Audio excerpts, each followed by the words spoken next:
금요기도회 가운데 함께 모이신 성도 여러분들 환영하고 축복합니다. 이 시간 하나님께 주시는 은혜가 성도님들과 함께 하시기를 또한 소망합니다. 교회는 성경을 하나님의 말씀이라고 고백합니다. 그러나 이 하나님의 말씀이라는 말의 의미가, 우리가 서로 사용하는 이 말의 의미가 상당히 폭이 넓어서 어떤 사람들은 기록된 말씀 그 자체를 하나님의 말씀이다 라고 하는 사람들이 있는가 하면, 어떤 이들은 이 기록된 성경을 통해 하나님께서 우리에게 말씀하신다는 의미로 하나님의 말씀이라 말하는 이들도 있습니다. 이 성경을 이해하는 방식, 그리고 성경과 관계 맺는 방식이 사람들마다 다 다르기 때문에 한 교회 안에서도 같은 성경을 바라보는 교우 간의 이 관점과 의견이 다른 경우들이 왕왕 있습니다. 그러나 우리가 이 성경을 바라보는 관점을 조금만 조정한다면 이 성경에 대한 서로 다른 이러한 의견이 합의를 이룰 수도 있습니다. 성경은 이게 하나님의 말씀이면서 동시에 사람의 책이기 때문입니다. 사람의 책으로서 이 사람의 책으로서의 이 신약 성경은 무엇보다 교회의 문서라고 말할 수 있을 것입니다. 이것은 교회를 위해서 교회에게 또한 교회에 의해 기록되고 쓰여지고 읽혀진 문서의 모음집입니다. 비슷하게 구약 성경을 정의를 내리자면 그것은 이스라엘 혹은 히브리 민족이라고 불렸던 그 민족들의 책이라고 말할 수 있겠죠. 신약 성경과 비슷하게 히브리 민족에 의해 히브리 민족에게 쓰여진 책. 우리는 사람의 책으로서 구약 성경과 신약 성경에 대해서 한번 이야기해 볼 수 있을 것입니다. 물론 이 히브리 민족 공동체의 구성원들은 그저 나의 이야기, 우리의 이야기를 썼던 것은 아닙니다. 이 공동체는 이 책 속에서 그들을 구원하셨던 하나님, 그리고 그 하나님을 향한 그 자신들의 신앙 고백을 기록하고 보존했습니다. 때문에 이 구약 성경은 사람의 이야기를 하는 동안에도 그들이 고백하고 있는 하나님에 대한 이야기를 전해주고 있습니다. 히브리 민족 공동체의 이야기 속에서 사람의 이야기는 곧 하나님의 이야기이고, 하나님의 이야기는 곧 히브리 공동체 자신들의 이야기가 되었습니다. 그리고 이 이야기 속에서 두드러지는 신앙 고백이 하나 있다면 그것은 우리가 믿는 하나님은 가난한 자의 하나님이라는 것입니다. 히브리 민족의 그런 신앙 고백, 이 하나님께서 가난한 자들을 돌보시고 인애와 자비를 베푸시는 분이시다는 이 고백은 일찌감치 히브리 민족들에게 주어졌던 것 같습니다. 이미 애굽에서 나온 지 오래지 않아서 선포되고 전해졌던 이 신명기 안에서 이와 같은 말씀으로 선포되고 있기 때문입니다. 여호와께서 너희를 기뻐하시고 너희를 택하심은 너희가 다른 민족보다 수요가 많기 때문이 아니니라. 너희는 오히려 모든 민족 중에서 가장 적으리라. 애굽에서 노예로서 고난당하고 있던 이들을 구원하시고 그들을 자기 백성으로 삼으셨던 여호와 하나님, 그 여호와 하나님 문자 그대로 가난한 자들의 하나님이십니다. 의지할 곳이 없고 손을 내밀 만한 곳이 없고 목소리 들어주는 이 없는 이들을 하나님께서 눈여겨보신다. 그 하나님은 가난한 자들의 신음을 들으시고 내려가셔서 그들을 애굽으로부터 건져내신다. 이것이 출애굽기가 고백하고 있는 하나님에 대한 이야기죠. 그런 하나님의 사람인 이 나사렛 청년 예수도 가난한 자들에게 지대한 관심을 가지고서 선포하십니다. 가난한 자들에게 복이 있나니 천국이 그들의 것입니다. 오늘 우리는 본문 속에서 한 가난한 여인의 기도를 듣게 됩니다. 이 이야기는 우리가 잘 알고 있는 한 가정, 곧 야곱의 집에서 시작이 되고 있습니다. 창세기는 27장부터 36장까지, 길게는 50장까지 요셉의 이야기까지 포함해서 야곱이란 한 인물을 중심에 두고 이 책을 읽는 독자인 우리에게 전해주고 있습니다.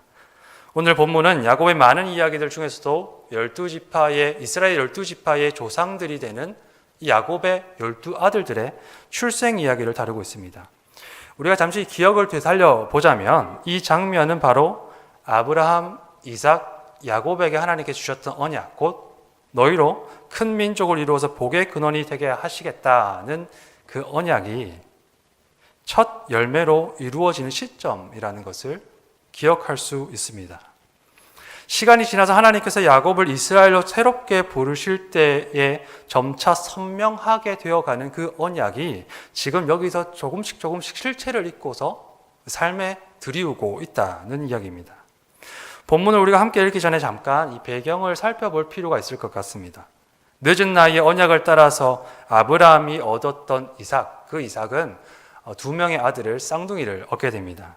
털이 붉어서 에서라는 이름으로 불렸던 첫 번째 아들이 있는가 하면 둘째 아들은 형의 발목을 잡고 태어났던 야곱이라는 이름을 얻게 됩니다. 이 야곱과 관련된 수많은 일화들이 있는데 그러한 이야기들이 보여주는 것처럼 야곱은 굉장히 욕심 많은 인물로 성경에 기록됩니다. 더욱이 그는 자신이 얻고자 하는 것을 얻기 위해, 소유하기 위해 수단과 방법을 가리지 않는 인물. 그래서 야곱은 사실상 우리가 사기라고 평가할 수 있을 만한 방법으로 아버지와 형을 속여서 그가 간절하게 원했던 장자권을 탈취하게 됩니다. 그러나 이런 일이 사실 좋은 결과로 마무리될 것이라고 우리는 기대하기가 어렵습니다. 그가 욕심으로 뿌렸던 씨앗은 곧 그에게 화로 열매를 거두어주게 되죠. 자신이 속은 것을 알게 되었던 형 에서는 큰 분노를 가지고서 동생 야곱을 내가 반드시 죽이겠다라고 다짐합니다. 그 길로 야곱은 자신의 목숨을 보존하기 위해서 외삼촌 라반을 집을 의지해서 길을 나서게 되죠. 긴 사막의 여정을 지나서 우연히 도착한 곳에서 목을 축이기 위해 우물가에 갔다가 아주 또한 우연하게 한 여인을 만나게 됩니다. 그가 바로 이 외삼촌 라반의 둘째 딸 라헬이라는 사람입니다. 그리고 그 자리에서 야곱은 이 라헬에게 첫눈에 자신의 마음을 빼앗기게 됩니다. 창세기 29장 17절은 그런 야곱의 눈에 들어온 라헬의 모습을 평가하면서 그가 참 아름다웠다라고 이야기합니다. 그 아름다운 모습에 넋이 나갈 정도로 취해서 그 마음을 사로잡히게 된 것이죠. 잠깐 우리가 야곱의 입장에서 이러한 사건들의 여정들을 한번 생각해 본다면 이 일들이 하나님께서 야곱에게 길을 내고 계시다라고 생각되지 않았을까 합니다. 야곱에게 있어서는 일종의 축복의 여정이었던 것이죠. 내가 생명을 부지하려고 도망치다가 우연하게 도착하게 된 곳이 내가 애초에 목적하였던 외삼촌 라반의 집이었고 그곳에서 평생의 반려자로 삼고 싶은 사랑의 짝을 만나게 되는 일. 우리는 이런 일들을 우리 삶에서 경험하게 된다면 필히 하나님의 인도하심이 있었다라고 고백하게 될 것입니다. 그런데 조금씩 실타래가 엉키기 시작합니다. 라헬을 아내로 맞이하고 싶었지만 야곱은 지금 가진 것이 없습니다. 빈털터리로 집을 나왔기 때문이죠. 도망자 신분으로 나왔던 야곱은 아무것도 가진 것 없이 라반의 집에 도착하게 되었습니다. 아내를 얻기 위해서는 결혼집 창금을 마련해서 그 아버지가 되는 라반에게 주어야 하는데 아무것도 가진 것이 없으니 그는 라반과 약조하게 됩니다. 내가 7년간 무임으로 외삼촌 당신을 위해서 노동을 할 터이니 내게 라헬을 주십시오. 그렇게 사랑하는 사람을 위해서 7년을 하루같이 보낸 후에 마침내 혼례를 치르고 새 아침을 맞이하였던 그날에 야곱은 큰 분노를 감추지 못합니다. 지금 내 곁에 누워있는 사람이 내가 7년간을 헌신하면서 그토록 기다려왔던 라헬이 아니라 라헬의 언니 레아였기 때문입니다.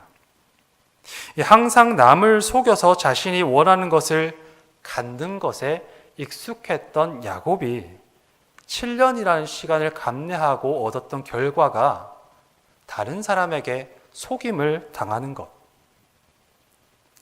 더욱이 라헬의 아름다운 용모에 반해서 혼인을 결정했던 야곱에게 있어서 레아는 눈에 들어오지 않았던 것 같습니다. 라헬의 용모를 칭송하고 있는 창세기 29장 17절에 이와 함께 레아에 관해서 짧은 묘사를 이렇게 가름하고 있기 때문입니다. 레아는 시력이 약하였다.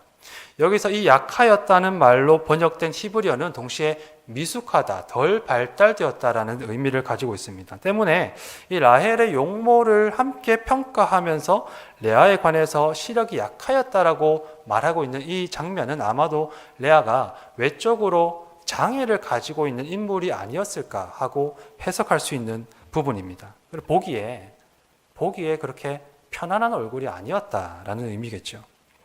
상황이 이렇게 되다 보니까 두 사람의 관계가 처음부터 얽히고 복잡하게 꼬이기 시작합니다. 항상 남을 속에서 내가 원하는 것을 얻어냈던 야곱에게 있어서 레아라는 이 사람은 내가 누군가에게 속임을 당하여서 7년을 허비하였다는 사실을 항상 기억하게 해준 사람이었습니다. 더욱이 그의 생김새도 자신의 마음에 들지 않은 인물이었으니 매일같이 그의 얼굴을 보는 것이 사실상 야곱에게 있어서는 그리 마음 편한 일은 아니었을 것입니다. 게다가 내가 진정 사랑하는 라헬을 얻기 위해서 이제 나는 7년에 7년을 더하여서 다시금 무임 노동을 하게 되었으니 레아라는 사람이 야곱에게 있어서 얼마나 큰 짐짝처럼 여겨지게 되었을까. 그렇다면 반대로 이 야곱과 혼인을 하여서 관계를 맺고 있는 이 반대편에 있는 레아라는 인물은 어떠했을까요? 고대 사회에 기록된 성경에 사실상 여성의 목소리가 기록되고 수록되는 일은 사실 매우 드문 일입니다.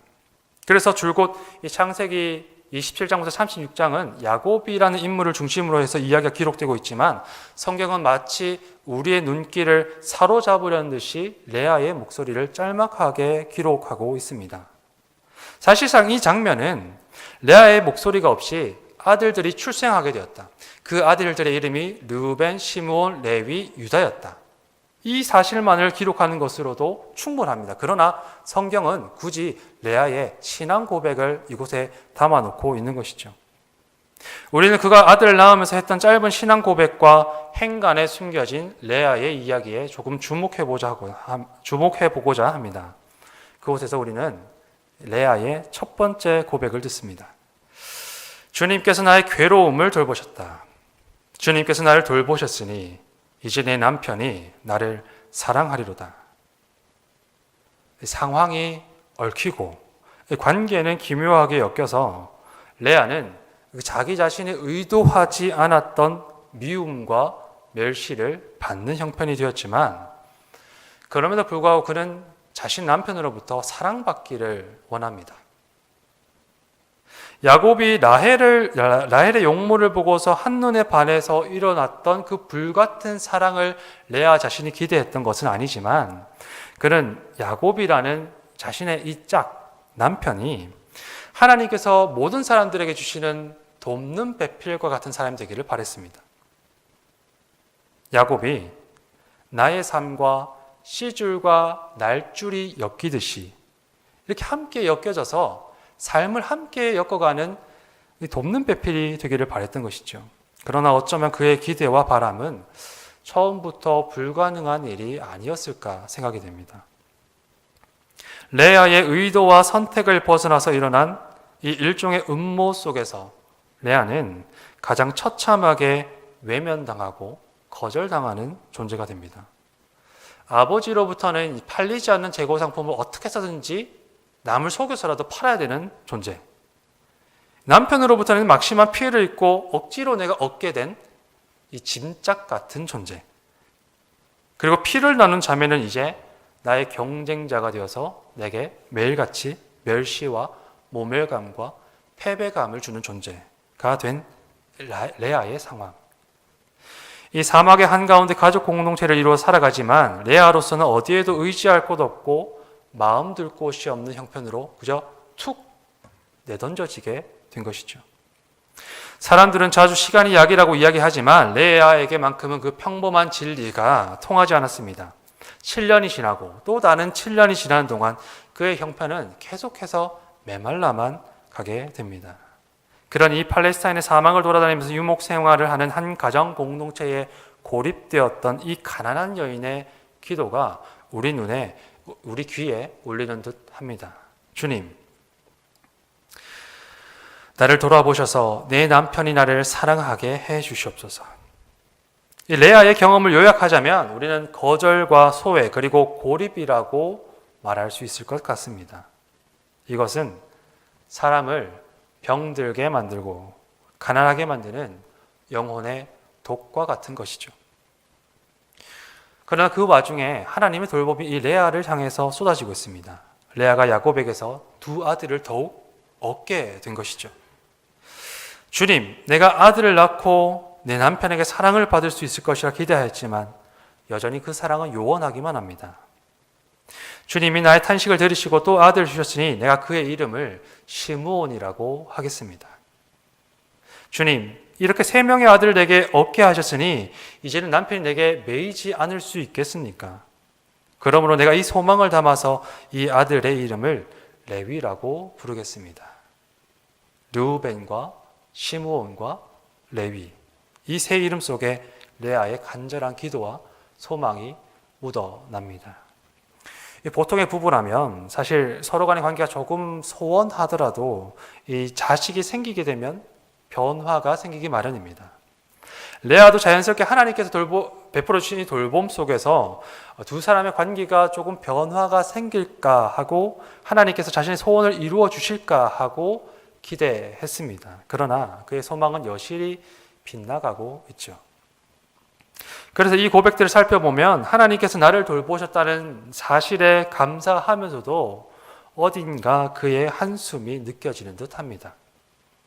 여전히 남편의 사랑을 바라고 있지만 아직까지 주어지지 않은 그것에 대한 목마름이 묻어나는 것이죠.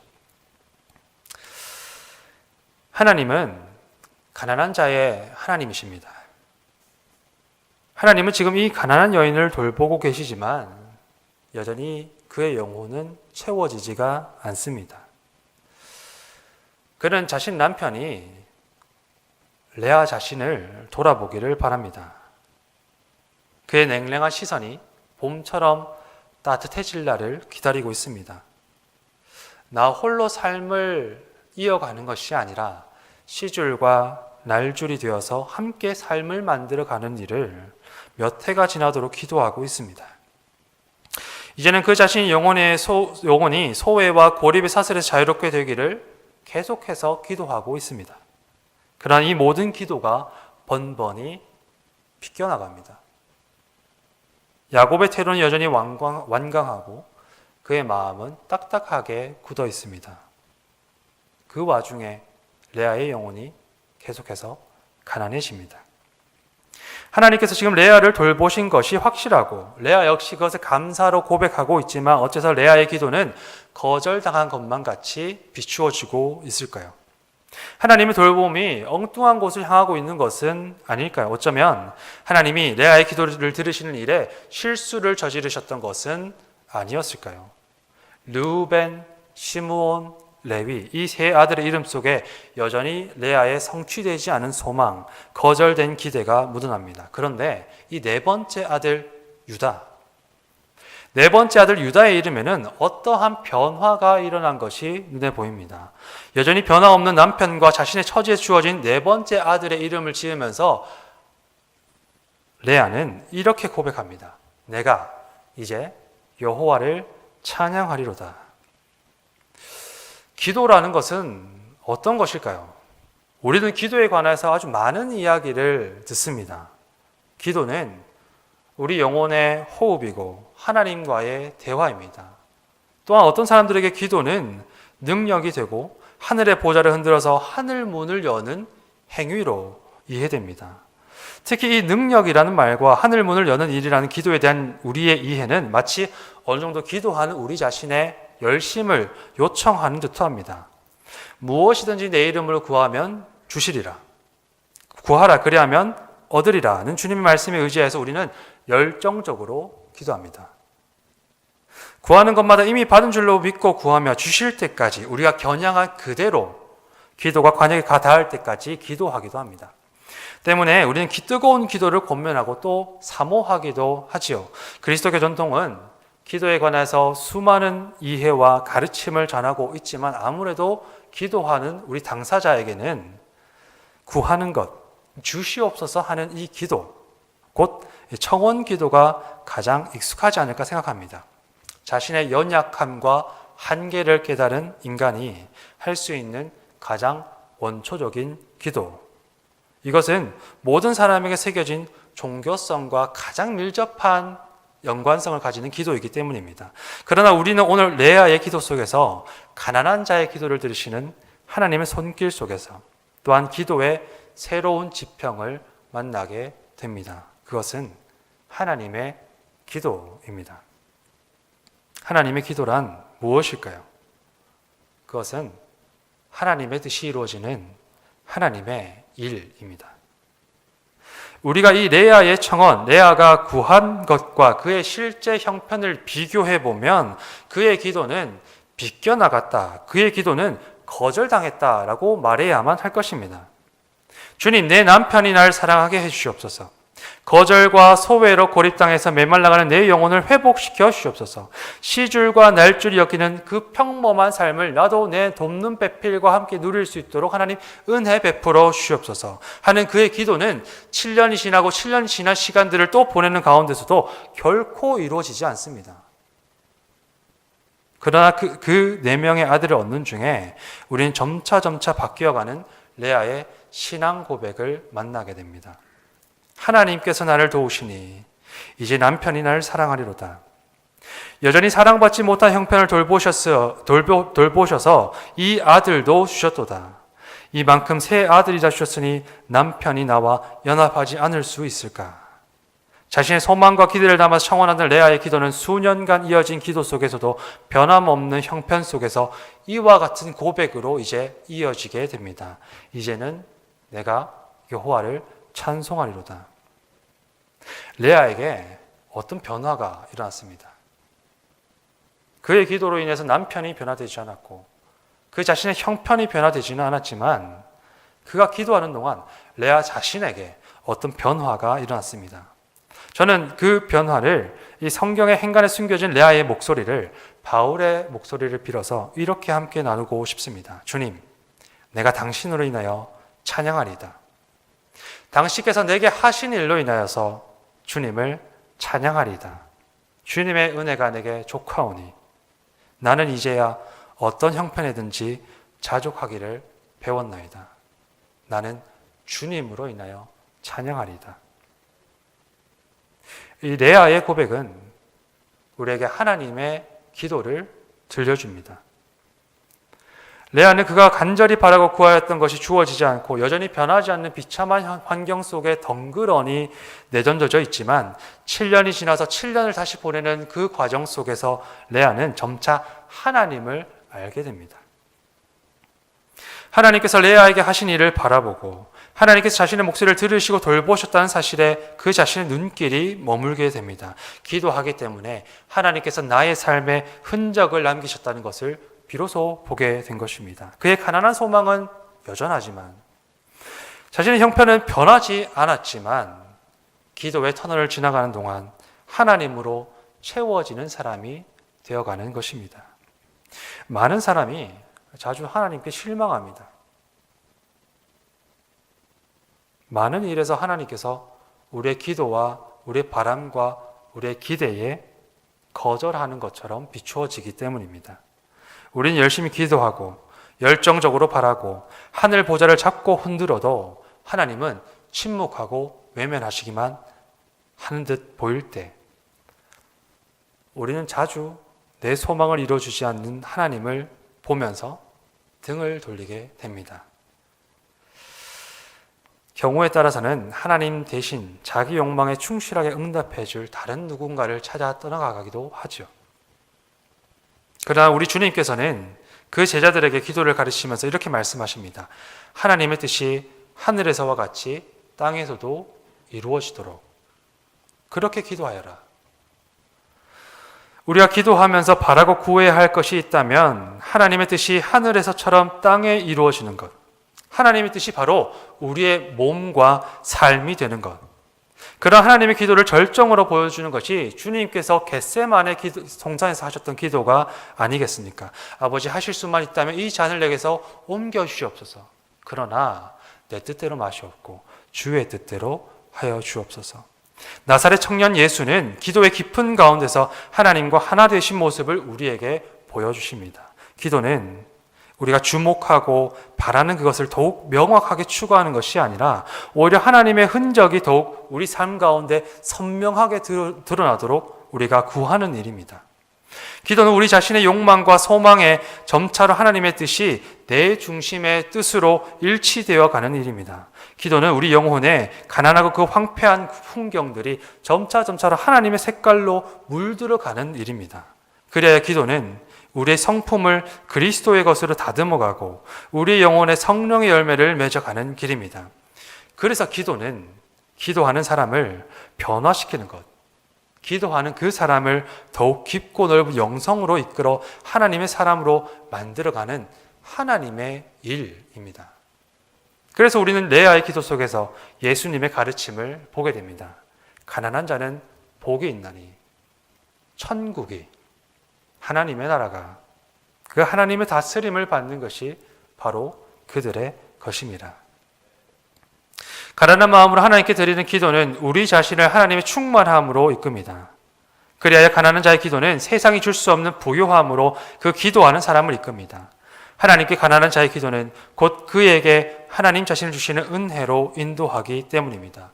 우리의 기도가 이 레아의 기도와 같이 하나님의 기도가 되는 은혜가 함께하기를 축복합니다. 우리 자신의 소망과 욕망에서 벗어나서 우리 영혼이 하나님의 뜻에 물들어가는 은혜가 함께하시기를 축복합니다. 그래야 가난한 자들에게 복이 있다고 하신 그 말씀이 오늘 우리에게 이루어지는 은혜가 함께하기를, 가난한 마음으로 가난한 심령으로 기도하는 이에게 하나님 당신을 부으셔서 모두 같이 천국을 누리게 되시는 복이 함께하시기를 주님 이름으로 축원합니다. 이 시간 함께 기도하시겠습니다. 주님, 이 시간 우리에게 가난한 심령을 허락하여 주시옵소서. 우리의 삶의 여정이 우리가 찾고 구하여야 할 것이 참 많지만은 그 가운데서 가장 먼저 하나님을 바라는 자들이 되게 인도하여 주시옵소서. 우리 영혼의 생수가 되신 주님, 주님께서 주님을 우리에게 주심으로 우리가 온전히 하나님과 연합하게 하시고 우리의 믿음이 기도가 더해갈 때마다 날로 하나님의 깊은 지경에서 헤엄치게 하셔서 더욱 하나님을 닮아가는 하나님의 사람이 되게 하옵소서. 예수 그리스도의 이름으로 기도드립니다. 아멘.